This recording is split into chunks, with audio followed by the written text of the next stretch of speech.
ஓம் சக்தி பராசக்தி. சமயபுரம் மாரியம்மன் கோயிலில் இன்று சித்திரை திருத்தேரோட்டம். திருச்சி சமயபுரம் மாரியம்மன் கோயிலில் இன்று சித்திரை தேரோட்டம் நடைபெற்றது. இந்த நிகழ்வில் ஏராளமான பக்தர்கள் பங்கேற்று சாமி தரிசனம் செய்தனர். பல்வேறு சிறப்புடைய திருச்சி சமயபுரம் மாரியம்மன் இக்கோயிலில் நிகழாண்டு சித்திரை பெருந்திருவிழா கடந்த 7ஆம் தேதி கொடியேற்றத்துடன் தொடங்கியது. இதைத் தொடர்ந்து விழா நாள்களில் ஒவ்வொரு நாளும் ஒவ்வொரு வாகனத்தில் அம்மன் வீதியுலா வந்து பக்தாகளுக்கு காட்சியளித்தார். விழாவின் 9ஆம் நாளான திங்கள்கிழமை இரவு வெள்ளி குதிரை வாகனத்தில் எழுந்தருளிய மாரியம்மன் வையாளி கண்டருளினார். விழாவில் 10ஆம் நாளான செவ்வாய்க்கிழமை காலை கருவறையில் மாரியம்மனுக்கு பூஜைகள் செய்யப்பட்ட பின்னா உற்சவ அம்பாளுக்கும் பூஜைகள் நடைபெற்றன.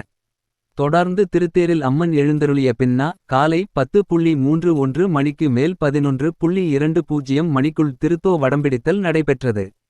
அதைத் தொடர்ந்து மேளதாளங்கள் முழங்க வான வேடிக்கைகள் ஒலிக்க அலங்கரிக்கப்பட்ட யானை முன்னே செல்ல பக்தர்கள் ஓம் சக்தி பராசக்தி என்ற பக்தி கோஷத்துடன் தேரை வடம் பிடித்து இழுத்தார்கள். இதையொட்டி பல்லாயிரக்கணக்கான பக்தாகள் சமயபுரத்தில் குவிந்தனர். சித்திரை தோத் திருவிழாவையொட்டி விரதமிருந்து வந்த பக்தாகள் தங்களது வேண்டுதலை நிறைவேற்றும் வகையில் பால்குடம் அக்னிசெட்டி ஏந்தியும் அலகு குத்திக் கொண்டும் வந்தார்கள். பக்தாகள் கொண்டு வரும் பாலை ஊற்றுவதற்கும் அக்னிசெட்டி வழிபாடு நடத்துவதற்கும் திருக்கோயில் நிர்வாகம் சார்பில் விரிவான ஏற்பாடுகள் செய்யப்பட்டிருந்தன. திருவிழாவில் பங்கேற்கும் பக்தாகள் வசதிக்காக தமிழ்நாடு அரசு போக்குவரத்து கழகத்தின் சார்பில் பல்வேறு ஊர்களிலிருந்தும் சிறப்பு பேருந்துகள் இயக்கப்பட்டது. வெங்கங்குடி சாலை பனமங்கலம் சாலை போன்ற பகுதிகளில் தற்காலிக பேருந்து நிலையங்கள் அமைத்து அங்கு பேருந்துகளை நிறுத்தி பக்தாகளை ஏற்றிச் செல்ல ஏற்பாடுகள் செய்யப்பட்டன.